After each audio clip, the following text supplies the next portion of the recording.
মহা সুখবর। যমুনায় অনুষ্ঠিত এক নীতি নির্ধারণী বৈঠকে প্রধান উপদেষ্টা নিজেই বেতন স্কেল কার্যকরের চূড়ান্ত তারিখ ঘোষণা করলেন।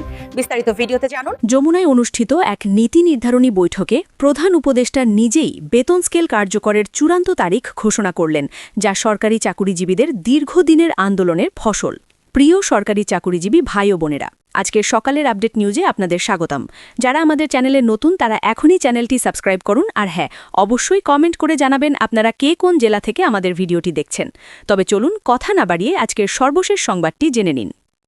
দীর্ঘদিন থেকে সরকারি চাকুরিজীবীরা বৈষম্যহীন বেতন কাঠামোর দাবিতে রাজপথে আন্দোলন করার পর অবশেষে বর্তমান অন্তর্বর্তীকালীন সরকারের কঠোর নির্দেশনায় 1:4 বা 1:4 অনুপাতে নবম জাতীয় বেতন স্কেল কার্যকর করার নতুন ও যুগান্তকারী সিদ্ধান্ত গ্রহণ করা হয়েছে। এই অনুপাতের অর্থ হল সর্বোচ্চ কর্মকর্তার বেতন সর্বনিম্ন কর্মচারীর বেতনের 4 গুণের বেশি হবে না, যা বেতন বৈষম্য কমাতে একটি বৈপ্লবিক পদক্ষেপ। ইতিমধ্যেই পে কমিশন অর্থ মন্ত্রণালয়ের সঙ্গে একাধিক বৈঠক করেছে, তবে গতকাল শুক্রবার সাপ্তাহিক ছুটির দিন থাকায় সরকারি চাকুরিজীবীদের বেতন বৃদ্ধির বিষয়টি নিয়ে দাপ্তরিকভাবে সরাসরি তেমন কোনো পদক্ষেপ নেওয়া সম্ভব হয়নি। তাই আজ শনিবার পে কমিশন ও অর্থ মন্ত্রণালয় জরুরি ভিত্তিতে একটি বিশেষ বৈঠকের আয়োজন করে। সেখানে সরকারি চাকুরিজীবীদের বেতন বৃদ্ধির চূড়ান্ত সিদ্ধান্তের কথা এবং পূর্ণাঙ্গ তালিকার বিস্তারিত রূপরেখা জানায় সংশ্লিষ্ট কর্তৃপক্ষ। তারা বলেন, আমাদের নবম পে স্কেল বাস্তবায়নের চূড়ান্ত দিক নির্দেশনা ও রোডম্যাপ প্রকাশ পেয়েছে। এখন আমরা শুধুমাত্র আনুষ্ঠানিক গ্যাজেট প্রকাশের অপেক্ষায় আছি। কবে নাগাদ এই কাঙ্ক্ষিত গ্যাজেট প্রকাশ করা হবে এ বিষয়ে যখন পে কমিশনের সদস্যদের জিজ্ঞেস করা হয়, তখন তারা অত্যন্ত আত্মবিশ্বাসের সাথে বলেন, আমাদের সকল দাপ্তরিক কার্যক্রম শেষ হয়েছে। ইতিমধ্যেই আমরা অর্থ উপদেষ্টার কার্যালয়ে সকল নথিপত্র ও সুপারিশমালা উপস্থাপন করেছি। আমাদের যে খসড়া তৈরি করার কথা ছিল সেটা আমরা পুঙ্খানুপুঙ্খভাবে তৈরি করেছি এবং অর্থ উপদেষ্টার কার্যালয়ে প্রেরণ করেছি। অর্থ উপদেষ্টা আমাদেরকে মৌখিকভাবে আশ্বস্ত করেছেন এবং নির্দেশ দিয়েছেন যে আগামী 10 তারিখের মধ্যে যে কোনো মূল্যে গ্যাজেট প্রকাশ করা হবে। আমরা এই বিষয়টি নিয়ে এরই মধ্যে আরও একবার অর্থ মন্ত্রণালয়ের ঊর্ধ্বতন কর্মকর্তাদের সঙ্গে অভ্যন্তরীণভাবে আলোচনা করেছিলাম। তারা ইতিবাচক তথ্য দিয়েছেন যে গ্যাজেট প্রকাশের আইনি ও কারিগরি প্রস্তুতি শতভাগ নিশ্চিত করা হয়েছে।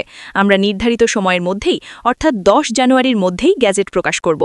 আজকের এই গুরুত্বপূর্ণ বৈঠকে উপস্থিত ছিলেন পরিকল্পনা উপদেষ্টা ওয়াহিদুদ্দিন মাহমুদ এবং পে কমিশনের 25 জন সদস্যসহ অন্যান্য সংশ্লিষ্ট দপ্তরের ঊর্ধ্বতন কর্মকর্তারা। তারা বেতন বৃদ্ধির বিষয়টি ধাপে ধাপে এবং প্রতিটি গ্রেড ধরে ধরে পর্যালোচনা করেন। কোন কোন গ্রেডের জন্য ঠিক কত বেতন রাখা হলে কর্মচারীরা বর্তমান বাজারে অর্থনৈতিকভাবে শক্তিশালী হবেন এবং স্বাচ্ছন্দ্যে চলতে পারবেন তা নিয়ে বিস্তারিত বিশ্লেষণ করা হয়। এছাড়াও নতুন আকারে বেতন কাঠামো তৈরি করতে গিয়ে যাতে কোনো আন্তঃক্যাডার বৈষম্য বা নতুন কোনো জটিলতা সৃষ্টি না হয়, এই বিষয়গুলো নিয়ে বৈঠকে এক শ্বাসরোধকর পরিস্থিতি তৈরি হয় এবং দীর্ঘ তর্ক বিতর্ক হয়। অবশেষে সকলের সম্মতিতে একটি সুষম কাঠামো ঠিক করা হয়। সেখানে প্রধান উপদেষ্টার নেতৃত্বে পে কমিশন খসড়ার প্রস্তুতির সর্বশেষ আপডেটগুলো জানিয়েছেন। তারা বলেন, আমরা ইতিমধ্যেই অর্থ মন্ত্রণালয়ের কাছে খসড়া পাঠিয়েছি, তবে সেটা এখনও চূড়ান্ত আইনি প্রক্রিয়ার মধ্যে আছে।